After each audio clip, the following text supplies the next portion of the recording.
Hi, so I normally would charge to do a one-on-one where you would ask me anything and I would give you information, and here's some of the information I would give you. I'm feeling generous today, so you're welcome. To learn all about everything that you need to know and get the quickest answers possible, then schedule a one-on-one with me and we will go over any question you have. www.highdiverse.com, hover over Hygeinstitute with the drop-down menu and select one-on-one Minect. Sign up with Minect and then schedule your appointment with me. See you soon. And so as we go now, here's a chronological list of fruit-based diets in ancient literature by culture or religion. So no, fruit only is not a fad diet. It's not even a diet. It's not even a lifestyle. It's deeper than that. It's life itself. It's philosophical principles and practices of life science. And most people who do fruit-based dieting do not know that it's deeper than that. Like they do to some extent, but they've never learned about life sciences, health systems. But anyways, so here's the list. In ancient Indian traditions, it was in Hinduism, Jainism, and Buddhism. In Hinduism, during 15 BCE and onwards to today, the Rig Veda and early Vedic texts, they mentioned forest ascetics living simply, sometimes on fruits and roots. Manu's Muridi, laws of Manu, the Vanaprastha, forest dweller, stage prescribes fruit and root-based diets. The Upanishads, they were the sages living on foraged foods, fruits, nuts, roots during spiritual pursuits. These guys were pretty pure on it. Ramayana and Mahabharata, these characters like forest-dwelling sages and Sita live on fruit and forest offerings. The Jains, from 600 BC to today, Akaranga Sutra, the early Jain scripture describing monks surviving only on naturally fallen fruits to avoid harming life. In Buddhism, Pali Canon, Tipitaka, some forest monks, Aranyaka, practice fruit and root-based fasting during ascetic periods. Number 2, ancient Hebrew and Jewish traditions. Genesis 1:29, for all those Christians out there as well. God grant humanity fruits and seeds as original food. Genesis 2:16-17, Adam permitted to eat all fruits except one. And of course that one was not literal. We don't have to get into that, but then there's Daniel 1:12-16. Daniel requests a plant-based diet, interpreted as vegetarian or fruit inclusive for purity. And then the Essenes, as in the Essene Gospel of Peace, there's actually multiple books in that. I think there's 3 of them. I would have to double check again. They described by Philo, Josephus, Pliny the Elder, known for ascetic, vegetarian, or possibly fruitarian lifestyles. And the Essenes included water fasting as well. That's an important, vital part of it, of healing and life for all animals.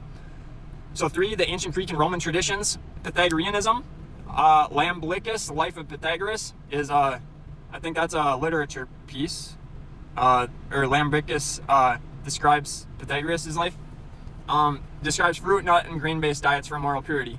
Ovid's Metamorphosis, book 15, in Pythagoras' voice, praises fruit and condemns killing animals for food.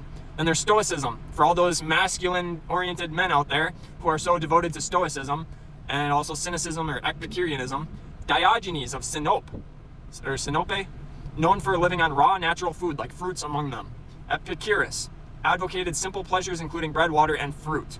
Plutarch's On the Eating of Flesh argues for a non-violent plant-based diet. Porphyry, Neoplatonist, on abstinence from animal food, endorses fruit and grain as ideal bloodless food. No animal products. Number 4, ancient Egyptian religion. Egyptian priestly diets. Ritual purity often required avoiding meats. Diets including fruit, bread, and beer. Bad.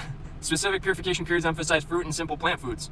5, Zoroastrianism. Persia, Avesta, emphasized purity and sanctity of creation. Not fruitarian explicitly, but some later sects adopted fruit-based fasting or diets out of spiritual purity.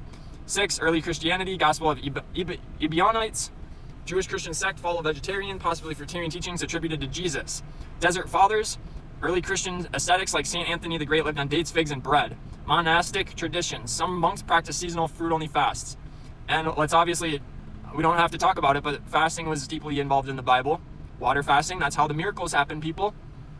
And we don't even have to get into even though I believe Jesus is mythology, he lived a vegan, non-animal-based life, heavy on fruits. possibly primarily fruits, according to some literature, if interpreted that way, which I don't believe really, but that's definitely a very potential way to perceive it. So 7, Chinese Taoism, Taoist alchemy, and Baidu practice. Some sages abstained from grains and lived on fruit and herbs to achieve spiritual purity and longevity. And so a lot of this is about spirituality, but the thing about spirituality is to not get hung up on that word spiritual, because if I want to take you into the roots of this word spiritual for just a second. It's alcohol, basically. The word alcohol is like ghouls and goblins, and spiritual as in spirits, like ghosts. The reason why these things exist in mythology is from the consumption of originally, way back when, as fermented fruit in the jungle would get animals and early humans drunk. And this devolved into fermenting all sorts of stuff. And what happens is aberrations happen, is literally your mind and your body is going into a psychosis. What's happening is your literal visual cortex, your optic nerve, is having hallucinations basically.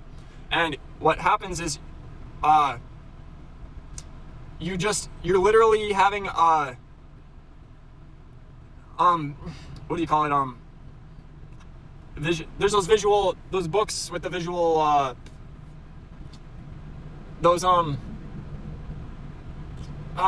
I know I have this word, not illusions, visual illusions, and it causes that in your mental faculties. So then you end up perceiving things that aren't actually in existence. And it all stems from alcohol or fermentation. And it doesn't even have to be fermented foods. It's the fact that you're consuming things that are miscombining in your body, which is over 90% of what 99% of humans eat, causes fermentation in the digestive system, and it causes alcohol or spirituality. The actual purpose of the word spiritual is to mean your feelings.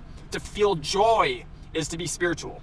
It's literally just about emotions. And the word emotion is energetic motion.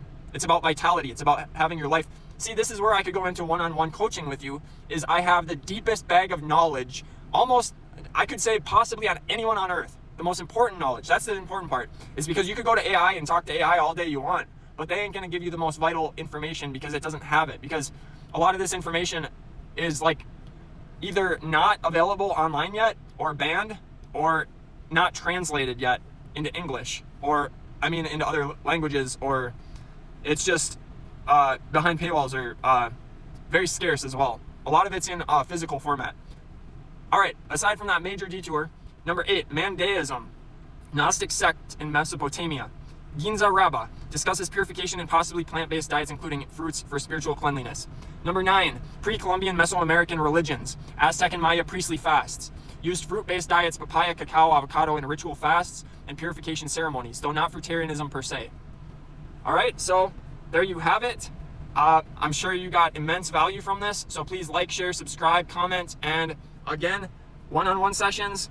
If you're not ready for that for whatever reason, get the course at Traverse.com, click Hydge Institute, and sign up. The most important course on earth. And if you can't afford that, there's also a YouTube channel, Life Sciences Health Systems, where you can listen to the 22 lessons of the audiobook. Bye.